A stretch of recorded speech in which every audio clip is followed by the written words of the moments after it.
This is Here's How, Ireland's political, social and current affairs podcast, presented by William Campbell.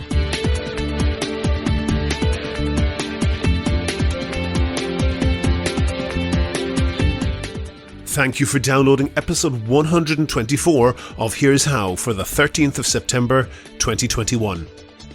In this podcast, an in-depth investigation into academic standards and media gullibility in Ireland.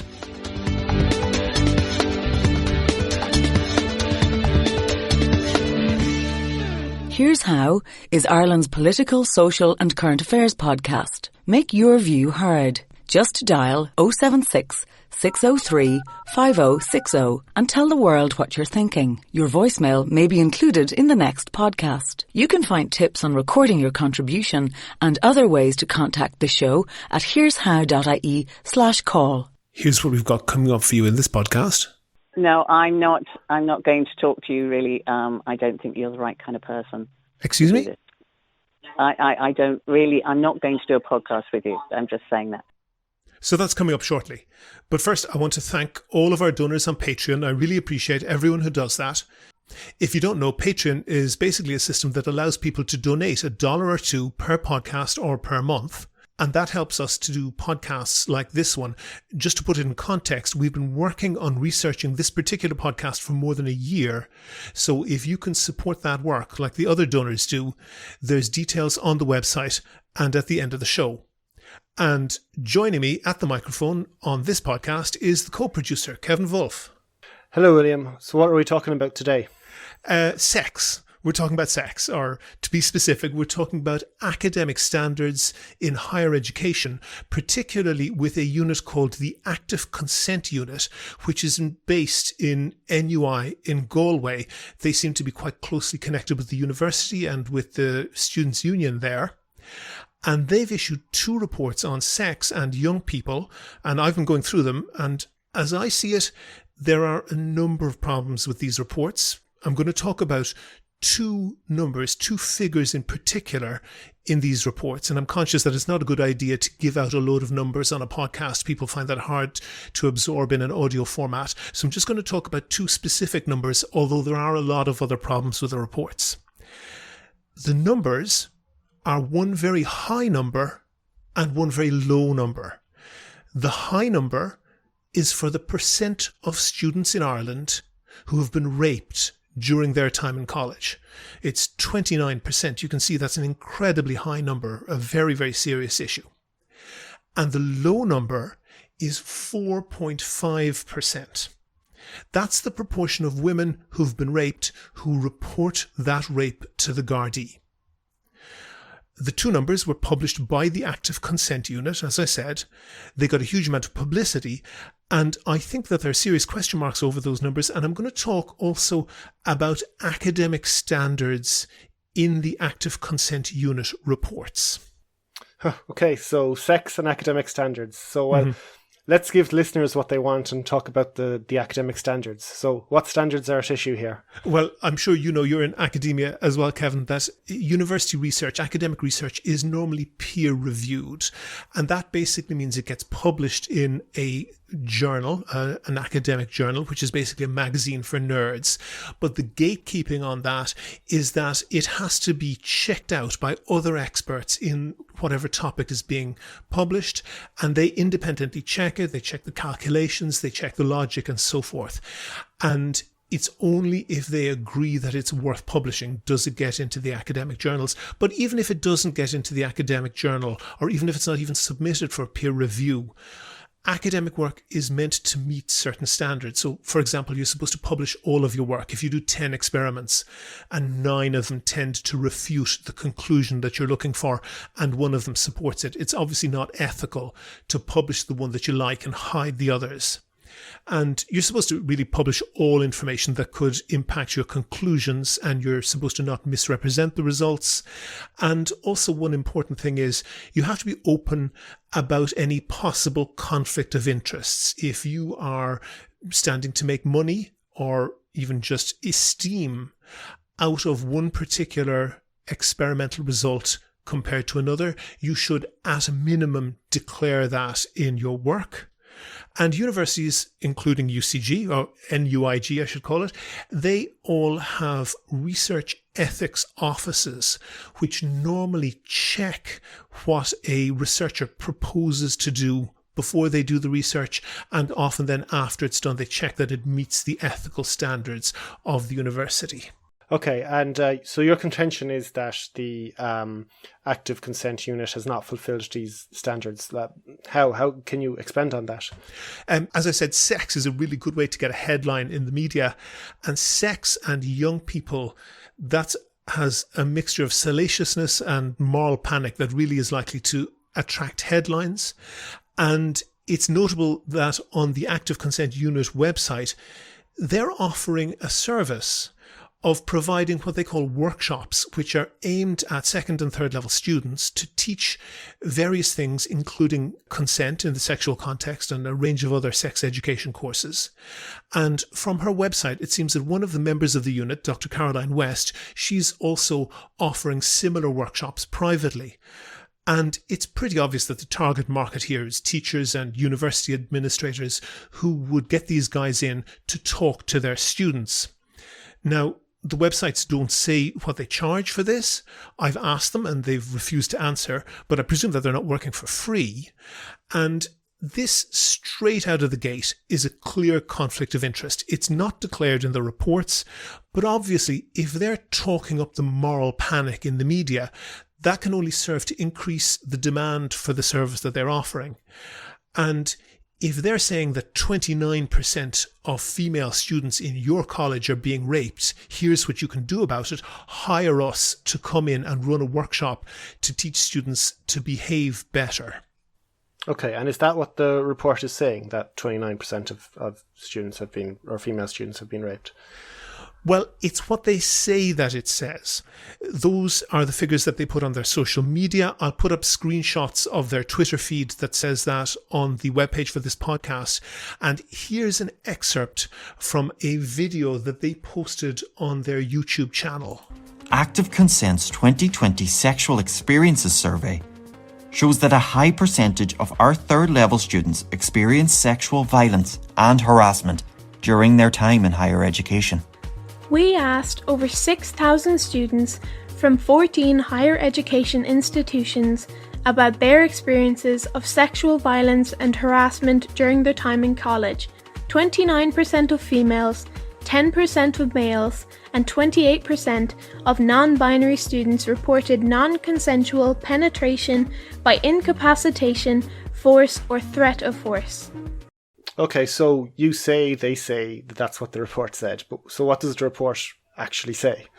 Well, those figures are in the report, but the narration in the video is definitely not true, according to the report that they actually put on their website.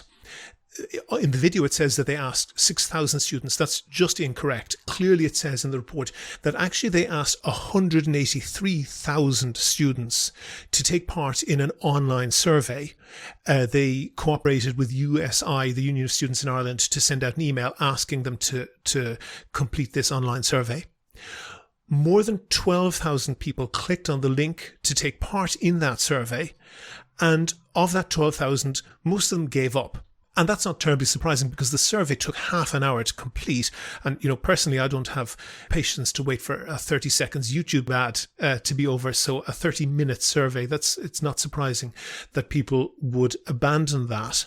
And only about 6,000 students completed it in their terms, although they defined completing it as getting to the 80% mark. So it's pretty liberal use of the word complete. But in any case, that 29% of females and 10% of males, that's of the smallest cohort of the 6,000 people who nearly completed the online survey. That's who they're saying reported being raped. Okay, so and just for clarity, the clip said the expression we used was non-consensual penetration. Is that legal or academic jargon for rape? Yes, non-consensual sexual penetration. That's literally the legal definition of rape. So I actually think this is something that the researchers got correct. Really correct, because sometimes when you're researching some of these very sensitive topics, somebody who's been a victim, particularly if they've been a victim of violence, they're not going to be comfortable with the label of being a victim. So it is a clever thing to do to ask them about the individual elements rather than to accept that label. And that's a fairly widespread strategy when you're asking people about sensitive things in academics. So I agree with them. I think they should have done that, but they amount to exactly the same thing. But one thing that they definitely didn't get correct is saying that this self-selecting cohort, that the features of that the results from this self-selecting cohort apply to the wider population. Now, you and I will be familiar with opinion polls. Most people who listen to this podcast will be familiar with opinion polls, and you'll hear the words, this was, a representative sample. And if you answer an opinion poll, the first thing that they'll ask you is your income, where do you live, how old you are, and a whole load of other demographic questions. And they're using that to make sure that they have a balanced view of the country. And even at that, opinion polls can be wrong, but they're usually a few points wrong. But with this, with an online survey where the people who complete the survey are completely self-selecting, that really has no validity at all. And I found an example of this from about a year ago when there was the Trump-Biden debate in the US-American presidential election. The Journal, Irish news website, they did one of their little surveys on the day before the poll. They said, are you going to stay up late to watch this debate between Trump and Biden? And more than 25% of the people clicked, yes, I'll stay up and do it. This is something that was on the RT News channel between 2 and 3 a.m. on a Wednesday morning, just for reference. Now, if you apply that number to the whole Irish population, 25% of the Irish population is nearly 1.3 million people. And if that was true, that would mean that the Trump-Biden debate on the RT News channel between 2 and 3 o'clock on a Wednesday morning was one of the most watched TV programmes of the entire year. To put it in context, the All-Ireland Senior Football Final had 800,000 viewers, which would have been 500,000 less viewers. And I talked to an advertising source about this, and he was withering about this particular possibility. He said that normally at that time of the morning, the RT News channel would be lucky to get viewership in the hundreds, but for something special like this, you might get a few thousand, maybe 10,000 if you were very lucky. So that's way less than 1%. So what's happening there? And of course, what's happening is that the people filling in, clicking on that survey in the Journal, they're a self-selecting group. They're automatically people who are interested in politics news because they're reading about American politics on the Journal. They're particularly interested in the presidential election. So it's the people who are more likely to be watching it anyway. And of course, there's the effect of they give the answer that they think they should give and say, oh, yes, of course, I'll stay up and watch that. Likelihood is they fell asleep far before it started. So sorry, you'd mentioned a conflict of interest earlier that was undeclared. And you've mentioned this issue with the methods. Did the Active Consent Unit acknowledge this methodological limitation? Very, very slightly. Most of the report is very highly designed. It's a big, colourful document, 66 pages long, lots of colourful graphs, tables and so forth. Then right at the end of the 66 pages, there's a couple of pages of dense text. And within that, there are 2 paragraphs under the heading Self-Selection of Participants. And basically it says, some students affected by sexual misconduct or harassment may have felt particularly motivated to voice their experience through the survey. It's also plausible that some students with negative experiences would have found participation too distressing. So they're kind of both sidesing it there. They're saying on the one hand, on the other hand. They don't come to any conclusion, though.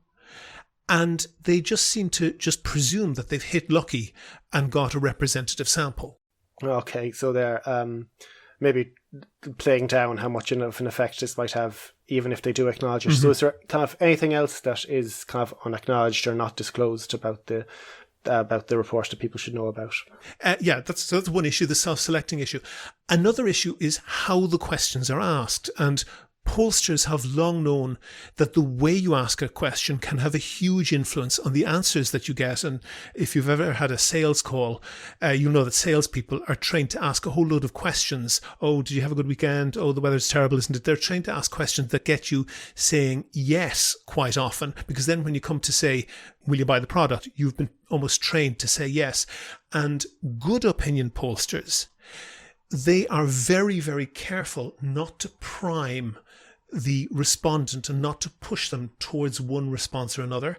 And bad opinion pollsters, well, let me just give this example from Yes Prime Minister from about 40 years ago. This nice young lady comes up to you. Obviously you want to create a good impression. You don't want to look a fool, do you? No. So she starts asking you some questions. Mr. Woolley, are you worried about the number of young people without jobs? Yes. Are you worried about the rise in crime among teenagers? Yes. Do you think there's a lack of discipline in our comprehensive schools? Yes.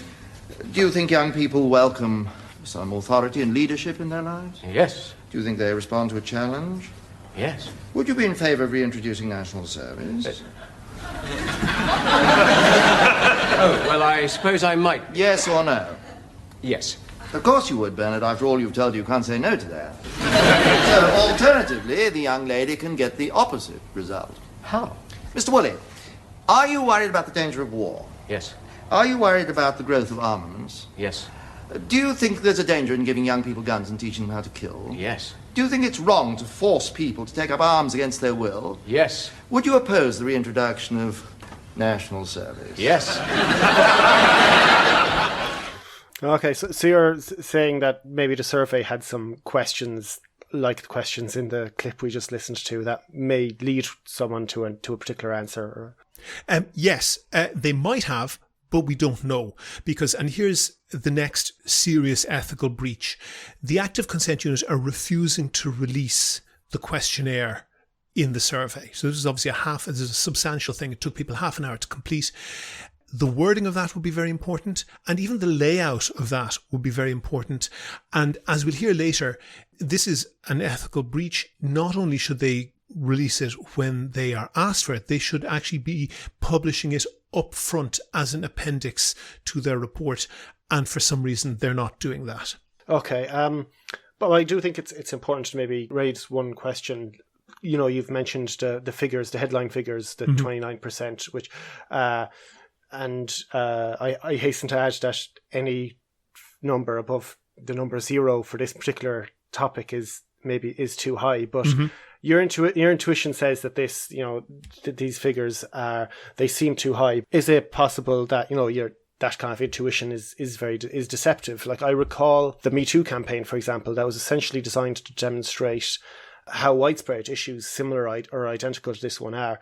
Are you maybe being a little bit pedantic about here, kind of, fixating about a bit of sloppiness in disclosing conflict of interest when the real story is that the figures are so high? Yeah, that's a really reasonable question to ask. First of all, you're absolutely right. Any number above 0 is too high. But academic integrity, I think, is really important here. And in at least one case, we can externally verify that the figures in this report are wrong, and they are wildly wrong. If we take the two figures that I start out with, we only want to mention those two figures, otherwise people get confused. There's the 29% of women who supposedly were raped during their time in college, and there's the 4.5% who reported to Gardaí. But if you just multiply those two together, you get a group of 1.3% of females, and actually also 0.3% of males, who, according to the report, say that they have reported being raped to the Gardaí. And we know that that number cannot possibly apply to the wider student body, because there's about 250,000 students in Ireland. They're less than 5% of the population. But using those percentages, if those percentages were true, that would mean that just students alone, less than 5% of the population, would constitute more than double the number of reported rapes that actually do happen in a year. So we know from the CSO, they get Garda numbers, that generally about 1,000 or maybe a bit less rapes are reported to Gardaí in a year. If those percentages that the Active Consent Unit are publishing truly applied to just to students, then students alone would make up more than 2,000 reports of rape to Gardaí. So that's obviously impossible. Okay, we're getting kind of into issues beyond the research itself a little bit here, but and suppose I think maybe it should be fair to ask, whether you're kind of judging this research by the wrong standards. I mean, was it ever supposed to meet academic standards? Yes, we set up an interview with the Active Consent Unit. They put up a speaker, a woman called Dr. Caroline West, and I got to ask her specifically if the report was intended to meet academic standards. Oh yeah, absolutely. Yeah, everything is done, above the board. Everything's very transparent. We're linked in with the Department of Education, and we try and follow, the guidelines that are set out in their national consent framework. So there's a long history there of us conducting research in this particular field. Okay, are there any other issues you might have with the figures? Well, as I say, we don't have any of the background information. For whatever reason, the Active Consent Unit are refusing to publish any of that, like the questionnaires or anything. And one that I'm concerned about, I want to be clear that I don't know definitively what the case is, but one that I'm concerned about is the definition of rape that they're using. And the reason I bring this up is because, of course, there is a very specific definition of rape in law, but this is a very highly contested area in the ideological sense. And for example, there's one prominent feminist, Robin Morgan. She's a very, very influential writer in radical feminism.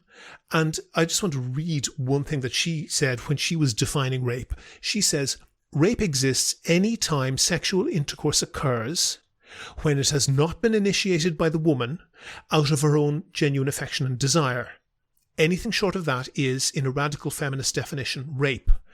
Because the pressure is there, it's in his body language, his threat of sulking.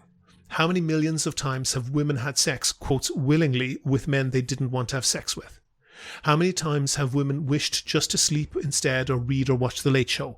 It must be clear that, under this definition, most of the decently married bedrooms across America are settings for nightly rape." So, obviously, I wanted to clarify exactly what their definition was with Caroline. And she said, and kind of a very hip down with the kids acronym they have, OMFG, which they say stands for ongoing, mutual, and freely given. And the interview ended badly, but I did try to clarify this point with her. A neat little acronym there, OMFG. So ongoing, very clear. Mutual, very clear. That last one, freely given, is open to a wide number of interpretations, and I just want to analyse that with you, and maybe even to take it in context of the Robin Morgan quote. So she's saying, if a woman offers sex because she fears her husband or boyfriend or whatever will be in a bad mood if she doesn't, does that constitute rape? Okay, so we just have to be very clear about the law as well. So rape in Irish law is particularly defined as penetration, whereas sexual assault, there doesn't have to be necessarily penetration. There can be other forms of sexual activity. So there are some activities that are legally rape and some that are legally not rape. So I think that that's kind of, important to kind of make that distinction. It's also important, I think, to recognise Robin Morgan is quite extreme, I think. Absolutely, yes. Yeah, I would agree. Yeah. And wouldn't generally represent, mainstream feminism or a large population, perhaps, as well. But if you are feeling like, if I don't do this, then there will be consequences for me, then that's not freely given because you're acting out of fear or survival in that stage. Let's analyse that. Consequences. It is entirely possible that there are people out there who feel that if they don't have sex with their partner, they will be broken up with. That might not be something that was ever said by the partner. That might be a conclusion that was arrived independently by the other person. And it might not even be correct. So you can see that there's an awful lot of wiggle room in that freely given. And that, to me, when you say that, it's not entirely clear where the line is being drawn. I think, those factors around fear are pretty straightforward. And there's a really great new book. But fear of what? Fear of consequences or violence or extensive harm. Okay, violence, very clear. Okay, violence to me is very clear. If somebody is for a bona fide reason, fearing I'm going to get beaten up or be in some other way the victim of violence if I don't have sex with this person. That's very clear, and I don't think anybody listening would dispute that that is rape. But if it's fear I will be broken up with. But that's not what I'm particularly talking about here. I was talking about violence in the term of domestic violence, things like coercive control, where there doesn't have to be physical violence, but that is still violence. Violence is... So you can hear there, I was trying to pin her down on exactly what the meaning of fear of consequences was. I don't think that she was really clear on that point. Everything we do in life has consequences. So if you don't specify what sort of consequences, then that's wide open to interpretation. Okay, so there's a bit of a sliding definition or an issue with clarity about the definition. But you said, I just want to come back to something you said there before you played the clip. You said that the interview ended badly. So what happened there? I tried to press Caroline on the fact that there are different ideologically driven definitions of rape and to pin her down on where they stood. And as you can hear, she didn't want to be pressed on the topic. Does that issue arise? Do you get either genuine or maybe manufactured sense of grievance from some males on that topic? I think this is, again, it's outside my remit here and stuff as well. So I think what might be best is if I terminate the interview and I can refer you on to Pádraig and Siobhan, our programme leads. And if they want to talk to you on that particular level, they absolutely can. I'll forward your email address onto them. But I think this is outside the particular role that I was informed about the interview for.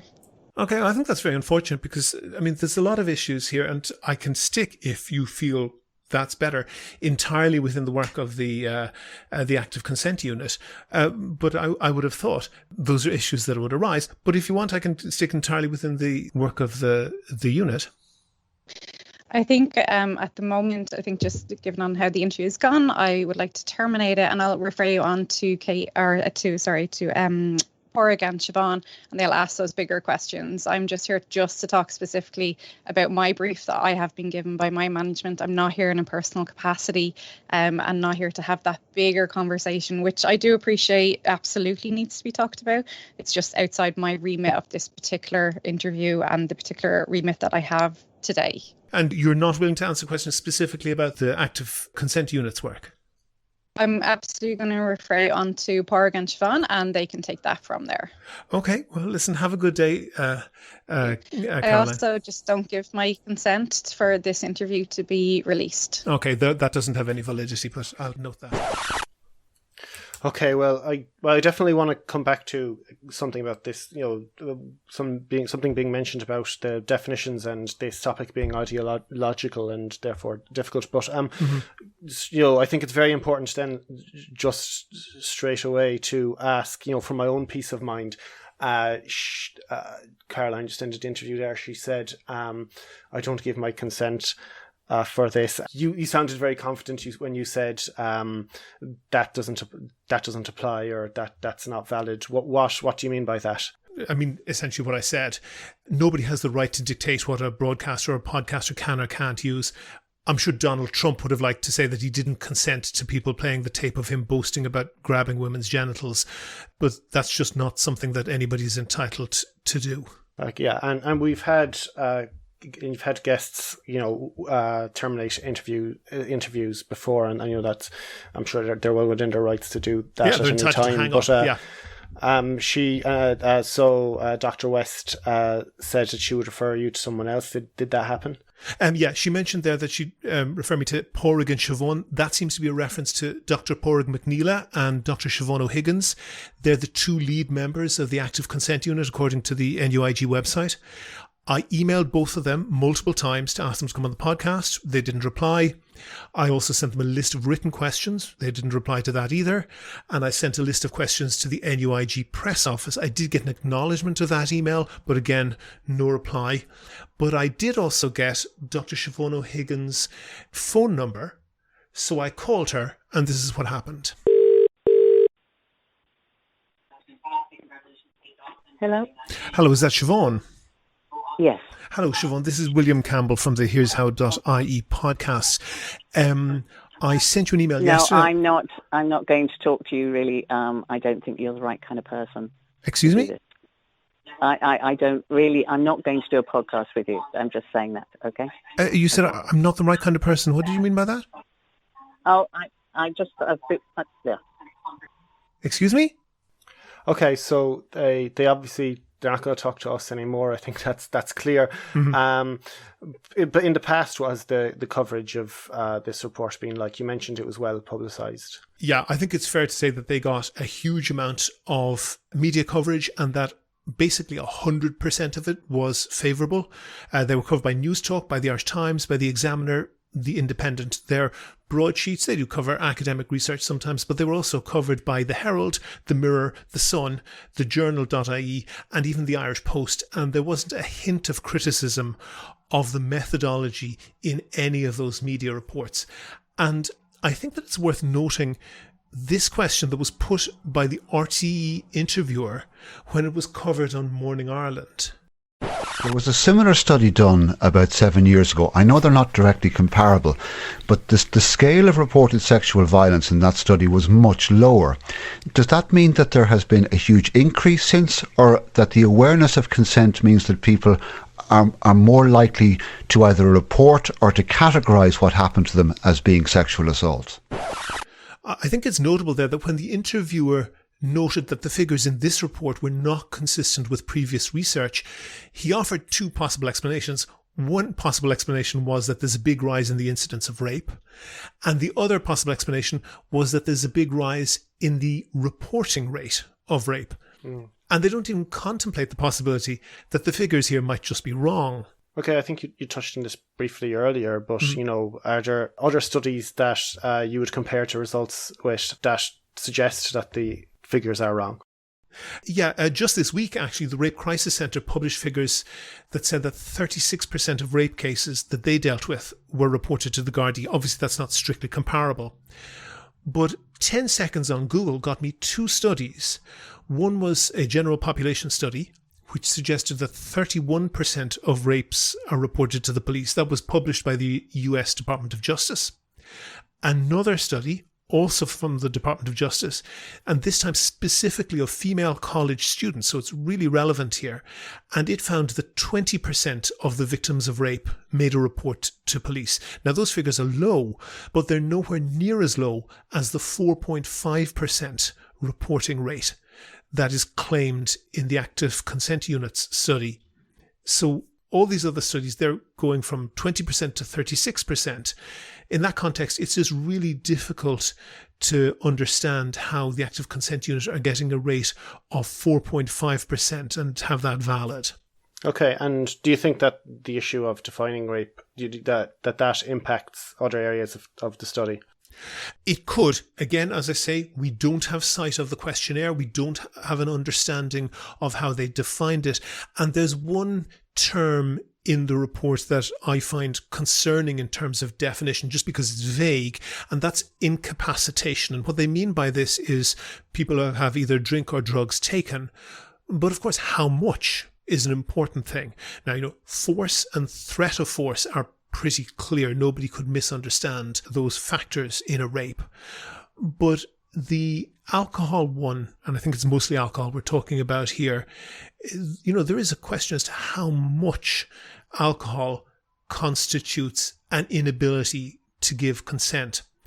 And there's a hint of this in another area of the report, because of the people who did not report being raped to the Gardaí, which is the overwhelming majority of the people who say that they were raped according to the report, they break down the reasons for why the person didn't report to Gardaí. And pretty much the top reason is, and this is quoting verbatim how they do it, they say, thought it was not serious enough, not a crime. 54% of the respondents said that. That's a huge amount. In addition to that, 14% said they didn't report to Gardaí because they didn't want the relationship to end. And 38% didn't report to Gardaí because they wanted to handle the matter themselves. Obviously here, by the way, the respondents were allowed to give more than one answer. That's why they total to more than 100%. But it's worth comparing those answers and the figures for those answers for a different type of answer. And for example, people who said they had been raped in the study and didn't report it to Gardaí because they didn't want to be involved with the Gardaí or the courts, 20%. Because they thought they wouldn't be believed, 14%. And because they didn't think the Gardaí could do anything, 10%.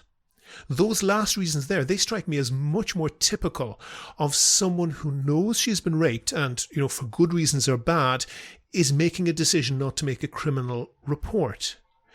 And it's notable that those other answers are far more common. The ones, somebody saying supposedly has been raped but thinks that that's not serious enough to bother reporting it to the Gardaí. Those type of answers are coming at a much higher rate than the other answers that I think are typical of someone who doesn't have faith in the system to look after them. That's, to me, very strange. And I have to say that looking at those, the first thing, if I got hold of the background data on this, that would be the first thing I'd be looking at. How exactly were they defining that? So you interviewed someone else in academic ethics then, didn't you? Yeah, that's right. Dr. David Ellis is a senior lecturer at Bath University. I purposely went outside Ireland to get somebody on this.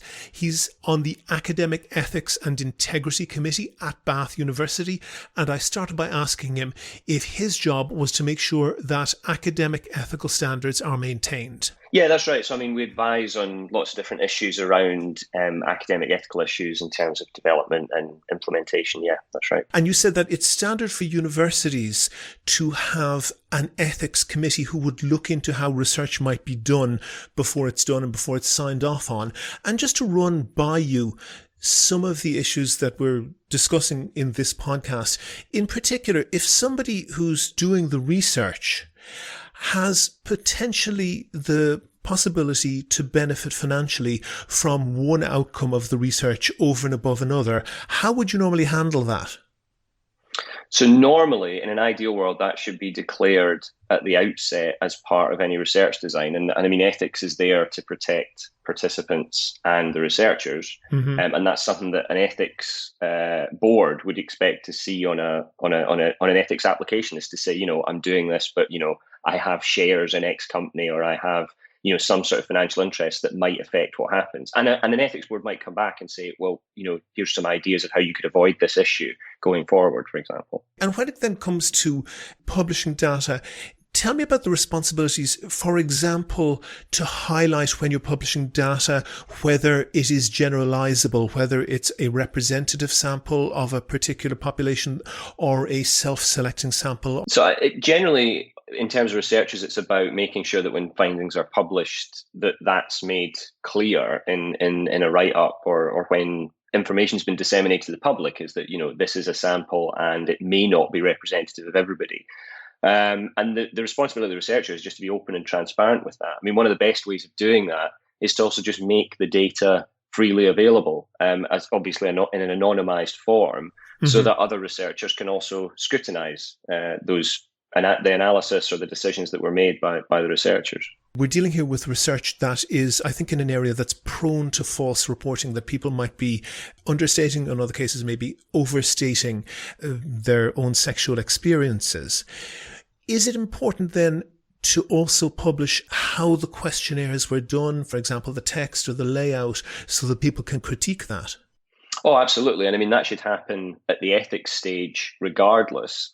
But in terms of what this would often be referred to as open materials as well as open data. Mm-hmm. So, the cornerstone of science is that we can replicate what people are doing and develop it and build on it.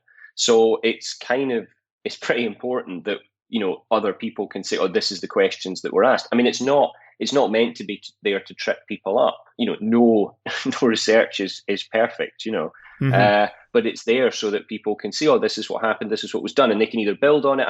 From a sort of, funding point of view, it's often taxpayers' money that funds a lot of this work. So, it's kind of, if it's there, it can have much more value going down the line. So I mean, that's good for researchers as well. You will be familiar, maybe not all the listeners are, with the concept of peer-reviewed work. This is research work that is published in independent, very high standard journals who, before anything is published, get other independent researchers to check it. When you see a university putting up reports that are not peer-reviewed, what does that signal to you? Well, it's not impossible. It does happen, and there's various bits and pieces of research that are commissioned that universities are involved with that won't go through peer review because of whatever the nature of the work was, or it has a specific purpose, and that's fair enough. But more often than not, most of the research that universities are involved with, or academics and researchers are involved with, goes through peer review, and that's where you write up your findings, they go to a journal, and in an ideal world, you get some expert views from people in the area who ultimately, with an editor, make a decision of, are we going to publish this or not? And when research topics and research reports hit the news and get very wide coverage, particularly on perhaps tabloid press, and there appears to be an inaccuracy. And I think often what happens here is that journalists are overstating what the report might be saying. If the researchers are taking part in that, do they have a responsibility to say, no, what we're saying is this? Because I'm looking at a situation here whereby reports from tabloid newspapers that are absolutely not information that's in the original report are being highlighted on their website. So, yeah, I mean, absolutely. I mean, as somebody who also has done work with media a lot in terms of their own research, I mean, it's tremendously important that as a scientist, you think very carefully about what you've got in your kind of academic write-up, but then how you translate that into a press release, which is often what the media sources will pick up on first. They might come and ask you more questions, but they might just take the press release. And it's working very closely with press officers at universities and other colleagues to make sure that you're saying something in a press release that obviously conveys what the results are and why it's interesting, but also being very mindful of how this could potentially be taken out of context, or an incorrect spin could be applied to it. Now, researchers cannot stop that from happening completely sometimes, but I think when you're dealing with topics that are sensitive or potentially could change public policy, or could alarm members of the public, you have to be really, really careful. Dr. David Ellis, Associate Professor of Information Systems and member of the Academic Ethics and Integrity Committee at Bath University, thank you very much for talking to me. Thank you. It's pretty clear that there are some differences between what Dr. Ellis there says is good practice and what you're alleging about the report. But I want to talk about the fact I said I wanted to come back to the idea that there are ideological issues at play. And I want to give the researchers the benefit of the doubt for why they don't want to talk to you anymore. I mean, is it possible that going through this research with a fine-tooth comb and asking these questions that you are perceived by them, or are in fact kind of positioning yourself as against awareness of this issue and educating people about sex, and maybe that's why you got the reaction you got when you called it the second time? And there's no doubt this is definitely an ideological minefield, this area. There are very strong views. I personally find it really shocking that of all the media coverage that this got, which is a lot, as far as I can see, we're the only outlet to actually question the content of the report. I think that might be because, questioning the report might be seen as politically incorrect. But having said that, even if the figures are total garbage, and I suspect that they are, and the other research in this area is actually what's correct, this is still a serious problem. And we covered this a few years ago on the podcast. We talked to a group called Men's Voices Ireland, and I think I challenged them very robustly indeed when they were minimising rape figures. And I mentioned how some sections of society can just dismiss this issue. And I brought up the case of the rapist Danny Foley of Mean in Listowel in County Kerry, and he had a queue of men, including the local parish priest, to shake his hand after he was convicted of brutally raping a woman in the town. More recently, there was a case of a Cork barrister who told the jury in a rape trial that the underwear a woman was wearing indicated that she must have consented to sex. And, these are really very important issues. I think that shows that there's a long way to go in Irish society on this issue. But I get the feeling that whether they're doing it consciously or not, the researchers in the Active Consent Unit might be trying to egg up the issue as a way of expressing that importance. But of course, the end effect of this is that it'll only undermine their own credibility. And of course, the fact that at least one member of the Active Consent Unit seems to be running a business that can benefit from talking up the issue, I think that's a factor here too. Never miss a show. Follow at Here's How Podcast on Twitter and like Here's How on Facebook for updates on each show's contents. As I said there, I contacted members of the Active Consent Unit and sent them written questions. They did not answer. I also contacted the NUIG press office with written questions, again without answer. I contacted Maurice McQuillan of the Life's Too Good Foundation, which is a charity that funds the Active Consent Unit's work. He said that the Active Consent Unit complies with all our funding requirements. I asked what those requirements were. He didn't answer. I also contacted the taxpayer-funded government agency Rethink Ireland, which, as they put it, funds the Active Consent Unit's creation of film content, visual materials and social media to raise awareness and discussions on consent. I pointed out that the social media that they're funding, that we're funding to the tune of nearly €500,000, had been used to publish incorrect information that was not supported by the research, and that the research itself had a question mark over it. Rethink Ireland said, "We are satisfied Active Consent adheres to our requirements and procedures at this time." I asked them what those requirements and procedures were. They refused to answer. All of the above had weeks to respond if they'd had a mind to. And shortly before the podcast, I contacted RTE to ask whether they thought that their coverage of the report was up to the standard that licence payers should expect, and I contacted the Department of Education for comment. I haven't heard back from either of them yet, but if I do, I'll do an update. Go to the website for sources, images and links to all the things that we've been talking about, including to all the studies and screenshots of the social media. And while you're there, you can like the show on Facebook, follow the show on Twitter at Here's How Podcast, and get in touch with me if you can suggest a guest or a topic for the next show. And thanks again to all the patrons on Patreon. Their donations allow me to devote time to research this type of podcast. So if you'd like to hear more of this, please do what they do and donate €1 or €2 per podcast or per month. Just go to patreon.com/here'show. That link is on the website. Also there you can find out how to subscribe to the podcast for free on your computer, on your phone or by email. All that information is at www.here'show.ie. The Here's How podcast is produced and presented by me, William Campbell. The co-producer is Kevin Wolf. Thank you for listening.